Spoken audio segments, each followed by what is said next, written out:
Hello students, आज की class में आपका स्वागत है। आज हम प्रोडक्ट लाइन की कुछ पॉलिसीज, प्रिंसिपल ऑफ स्टैंडर्डाइजेशन और प्रिंसिपल ऑफ सिंप्लीफिकेशन पर बात करेंगे। प्रीवियस क्लासेस में हमने मेजर प्रोडक्ट लाइन की बाकी की जो पॉलिसीज थी वो हमने डिस्कस की थी। आज हमारी ये जो दो जो लास्ट बची है वो हमारी लास्ट पॉलिसीज है। ठीक है, तो चलिए बात करते हैं। सबसे पहले हम प्रिंसिपल ऑफ स्टैंडर्डाइजेशन यानी प्रमापीकरण का सिद्धांत, इसको हिंदी में भी लिख लेते हैं। स्टैंडर्डाइजेशन को प्रमापीकरण बोलते हैं। ठीक है, अब हम बात करते हैं कि ये होता क्या है। स्टैंडर्डाइजेशन किससे बना है? स्टैंडर्ड से। अब स्टैंडर्ड होता क्या है? स्टैंडर्ड वह मापदंड है जो वास्तविक परिणामों की जांच हेतु आधार प्रदान करता है। यानी स्टैंडर्ड एक ऐसा बेस बनता है जिससे हम क्या कर सकते हैं, हम अपने जो भी प्रमाण है, जो भी आपके स्टैंडर्ड है, उनको हम चेक कर सकते हैं। अंतर्राष्ट्रीय विपणन में प्रमापित उत्पादों का विशेष महत्व होता है। अगर आपका प्रोडक्ट स्टैंडर्ड जो भी है प्रोडक्ट के, उसको अगर उसने गेन कर लिया है या फिर वो खुद स्टैंडर्डाइजेशन की प्रोसेस से वो प्रोडक्ट गुजरा हुआ है, तो वो प्रोडक्ट का स्पेशल इंपॉर्टेंस होगा। फिर दे रखा है आपका कि उत्पाद प्रमापीकरण पैमानों की बचतों के लाभ प्रदान करता है और विदेशी बाजार में उत्पाद की स्वीकृति की संभावना को बढ़ाता है। अगर आप फॉरेन मार्केट में सेल कर रहे हो तो सबसे इंपॉर्टेंट बात है कि अगर आपकी क्वालिटी वहां पर अच्छी होगी, और क्वालिटी किससे अच्छी होगी? आपके स्टैंडर्ड, प्रोडक्ट के स्टैंडर्ड पर डिपेंड करती है कि प्रोडक्ट किस क्वालिटी का है, किस स्टैंडर्ड का है, किस प्रमाप का है। क्लियर है? तो अगर आपका प्रमाप अच्छा है, अगर आपका स्टैंडर्डाइजेशन प्रोसेस सही है, तो आपका प्रोडक्ट पॉसिबिलिटी ज्यादा बनती है कि वो ज्यादा टाइम तक उस मार्केट में सरवाइव कर सकता है। चलिए, तो अब बेसिक मीनिंग देख लेते हैं। Standardisation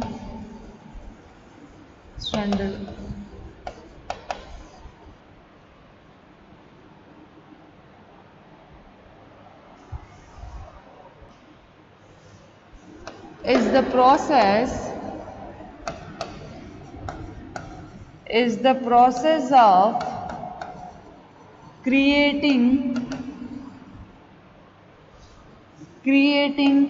protocol to guide the creation of a good or service based on the consensus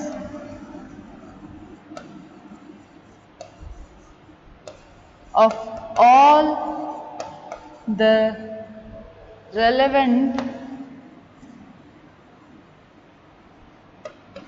parties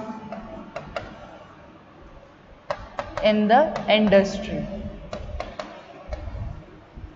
एक बात बताओ, हम अपना स्टैंडर्ड क्यों बनाते हैं?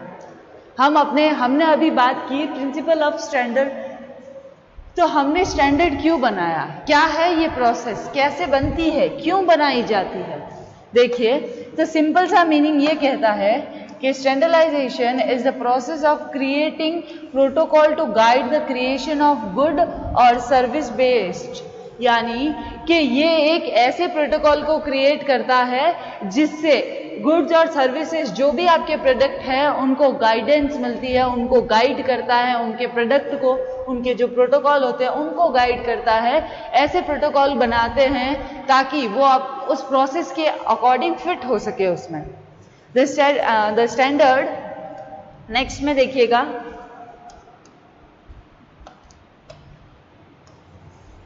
The standard ensure that goods that goods or service produce in a specific industry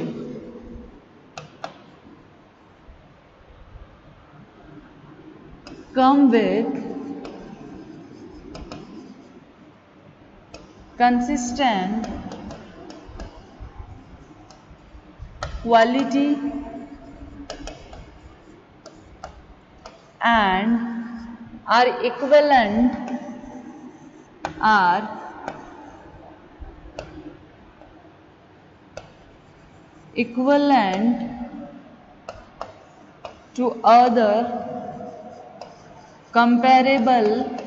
equivalent to other comparable products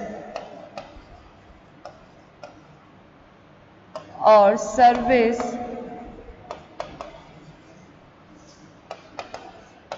in the same industry.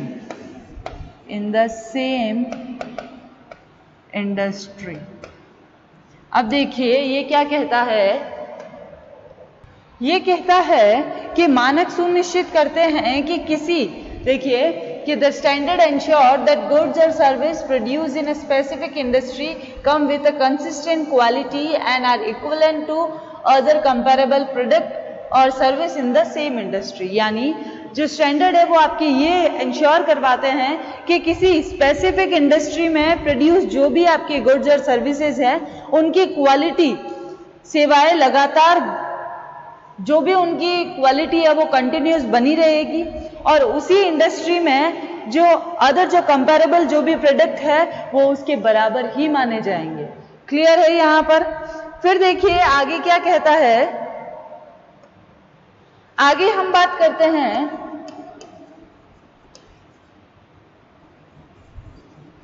Standardisation also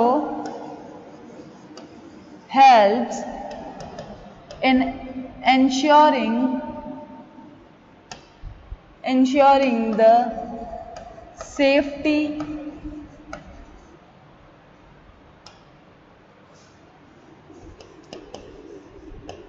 interoperability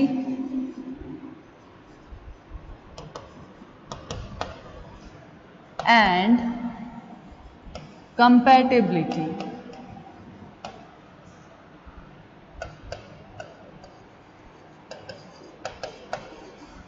of goods produced। यानी मानकीकरण उत्पादित वस्तुओं की सुरक्षा और अंतर संचालनीयता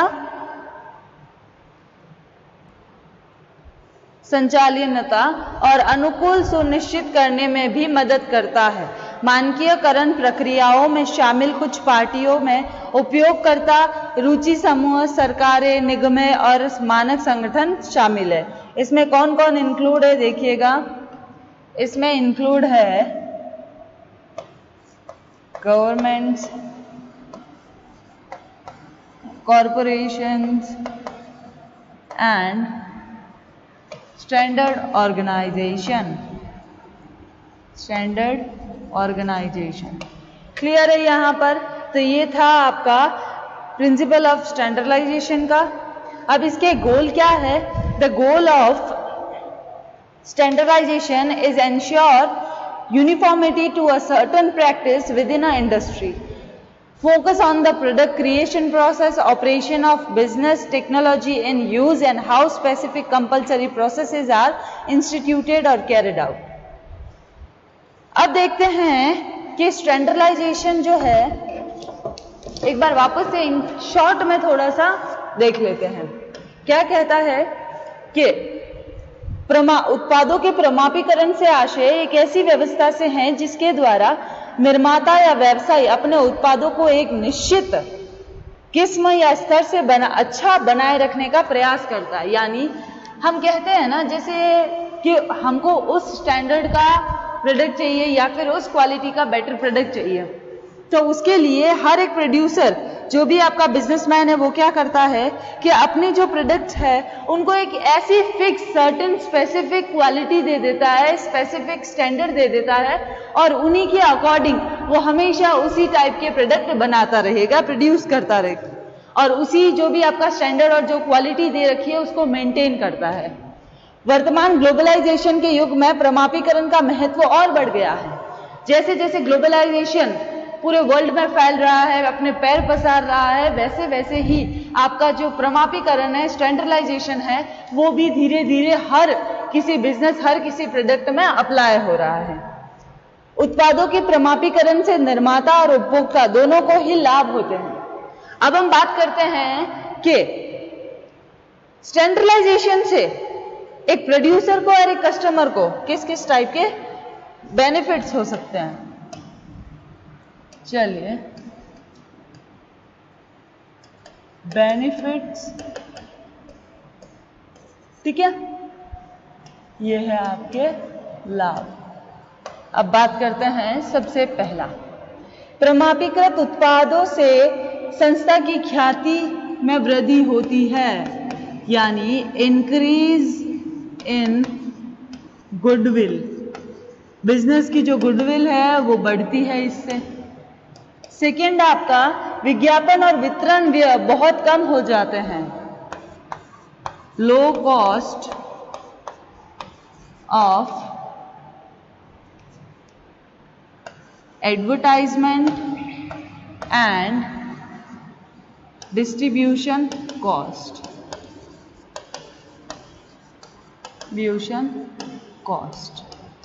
कम हो जाती है। फिर है आपका कि मध्यस्थों की सहायता के बिना ही उत्पादक अपनी वस्तुएं स्वयं बेच सकता है, यानी बिना, without mediator, without middleman, selling हो जाती है, ठीक है। उसके बाद क्या दे रखा है कि उपभोक्ता बिना खोजबीन के ही वस्तुओं को खरीद सकता है। ऐसा कोई भी स्पेसिफिक कोई रिसर्च नहीं करना पड़ता है, वो इजीली अपनी बाय को, अपनी जो भी प्रोडक्ट है उसको खरीद सकता है। इजी बाय अ प्रोडक्ट, वो एक प्रोडक्ट को इजीली बाय कर सकता है। उसके बाद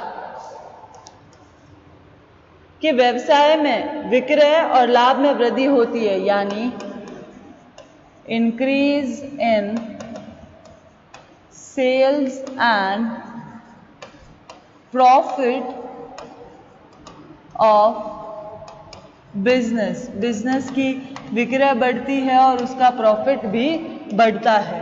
देन उसके बाद कि अंतर्राष्ट्रीय और राष्ट्रीय बाजार में व्यवसाय का तेजी से विकास और विस्तार हो रहा है, यानी कि फास्ट डेवलपमेंट,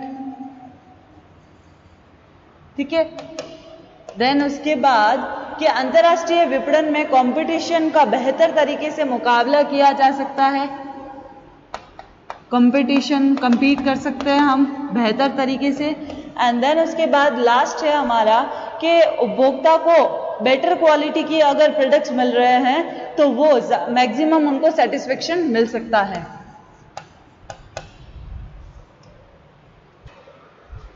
कि जो आपका ये प्रोडक्ट स्टैंडर्डाइजेशन है, इससे कस्टमर को मैक्सिमम सेटिस्फेक्शन मिल सकता है। क्लियर है यहाँ पर? तो ये थे हमारे बेनिफिट्स। अब हम देखते हैं कि स्टैंडर्डाइजेशन को मोटिवेट करने के लिए कुछ इंपॉर्टेंट फैक्टर्स दे रखे हैं, उस पर बात करते हैं। सबसे देखिए, पहले फैक्टर्स की बात कर लेते हैं।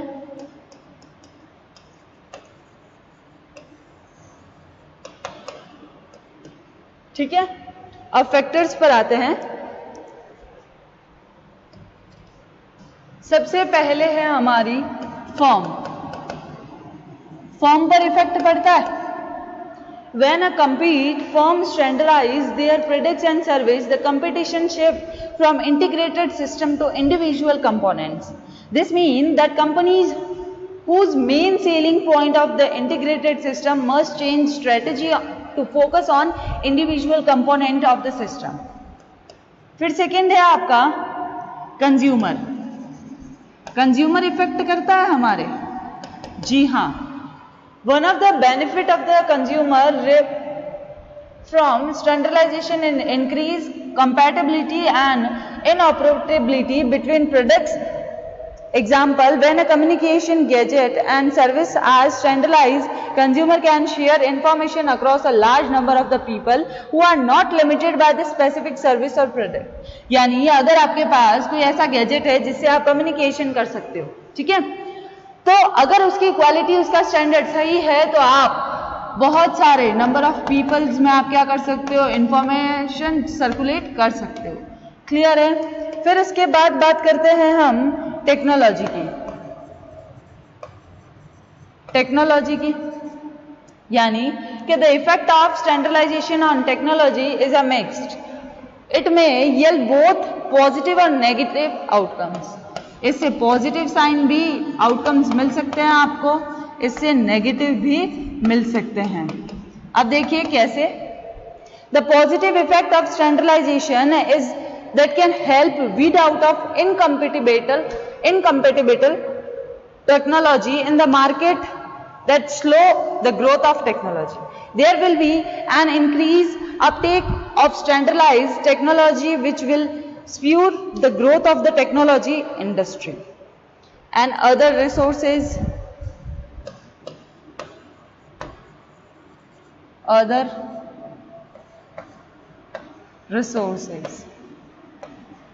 क्लियर है यहां तक? तो ये था आपका स्टैंडर्डाइजेशन. ठीक है, ये देखिए स्टैंडर्डाइजेशन. अब हम आगे बात करते हैं, चलिए अब हम बात करते हैं सिंप्लीफिकेशन की. क्या मीनिंग होता है उससे स्टार्ट करते हैं हम. चलिए, the concept of simplification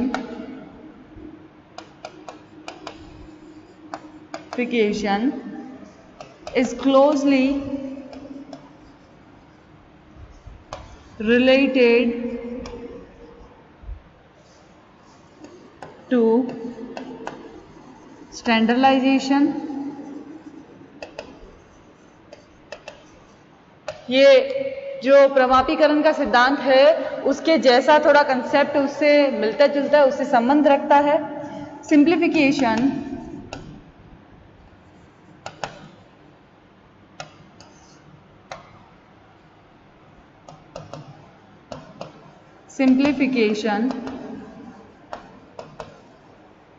is the process of reducing the variety of products manufactured.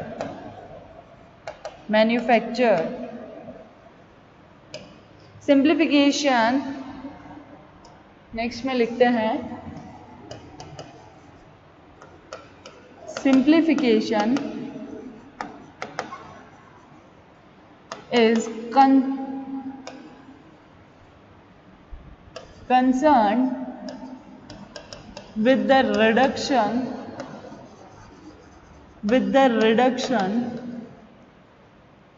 of product range, assembly, parts, material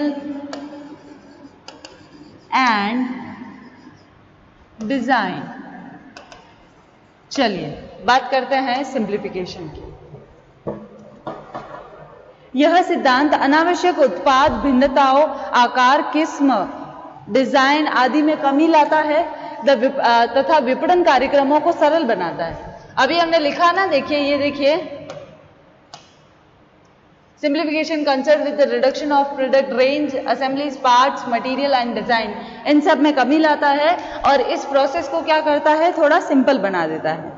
साथ ही उत्पादन और वितरण लागत में भी कमी करते हुए उत्पाद अप्रचलन, जो हमने प्लांट ऑब्सोलेंस पढ़ा है, उसको देर से करता है, यानी कि हमारे प्रोडक्ट को मार्केट में ज्यादा टाइम तक सर्वाइव करवाता है।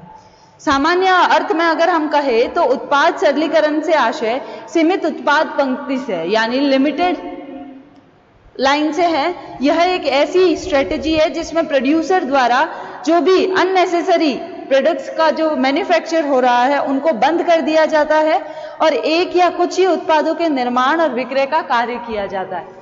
इसमें बहुत सारे प्रोडक्ट लाइन में जितने भी प्रोडक्ट होते हैं उनमें से सारे प्रोडक्ट को एक साथ नहीं मैन्युफैक्चर किया जाता है, कुछ प्रोडक्ट को पहले ही बंद कर दिया जाता है और उसके बाद धीरे धीरे वो अपने प्रोडक्ट को प्लांट ऑब्सोलेंस से बचाती है। देन उसके बाद उत्पाद सरलीकरण उत्पाद विविधीकरण के ठीक विपरीत है, यानी डाइवर्सिफिकेशन के ठीक विपरीत है, यानी हम कह सकते हैं कि ये थोड़ा सा अलग है।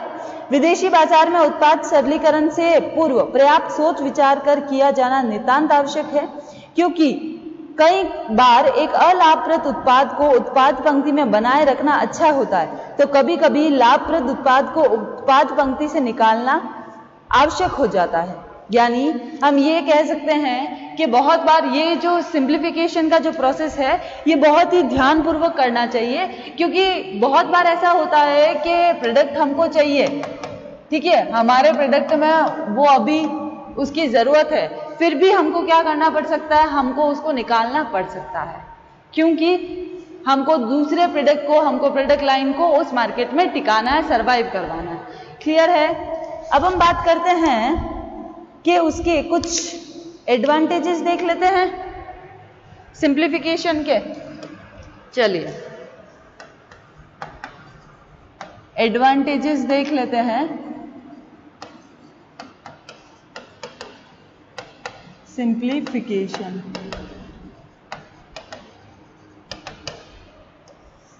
ठीक है, उस पर बात करते हैं। चलिए, सबसे पहला, सिंप्लीफिकेशन इन्वॉल्व्स फ्यूअर पार्ट्स। चलिए, simplification involves fewer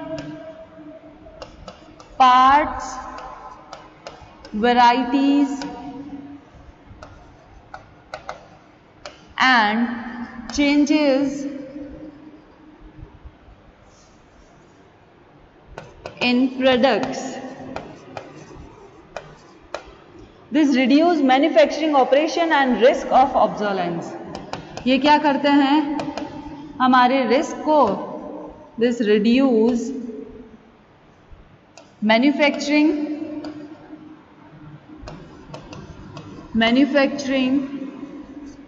and risk of obsolescence.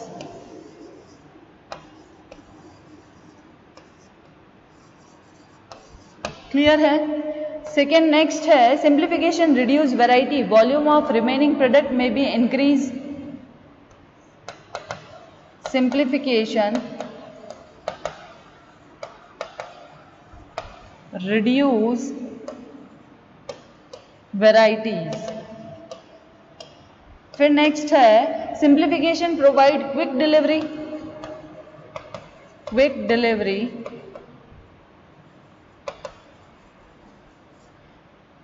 And next है simplification providing better after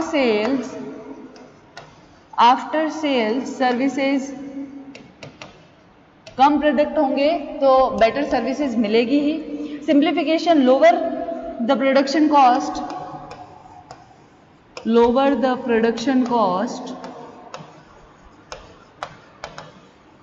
production cost. Then उसके बाद reduce price of a product, जो भी आपकी कीमत है उसमें भी कमी लाता है, reduce price of a product, उत्पाद की कीमतों में कमी लाता है। एंड फिर है last, improve product qualities, improve product quality. Clear है? ये थे हमारे सिंप्लीफिकेशन के एडवांटेज। क्लियर है? तो आज की हमारी जो दो मेजर जो हमारी स्ट्रेटजीज थी, पॉलिसीज थी, वो थी, सबसे पहली थी स्टैंडर्डाइजेशन और सेकेंड थी हमारी सिंप्लीफिकेशन, सरलीकरण। ठीक है, उसके हमने कुछ एडवांटेजेस देख लिए हैं। तो आज का जो हमारा जो टॉपिक पिछली क्लासेस से चल रहा था, मेजर प्रोडक्ट लाइन स्ट्रेटजी और पॉलिसीज का, वो आज हमारा खत्म होता है यहीं पर। तो आज की क्लास हम यहीं खत्म कर रहे हैं, नेक्स्ट क्लास में मिलते हैं। Thank you.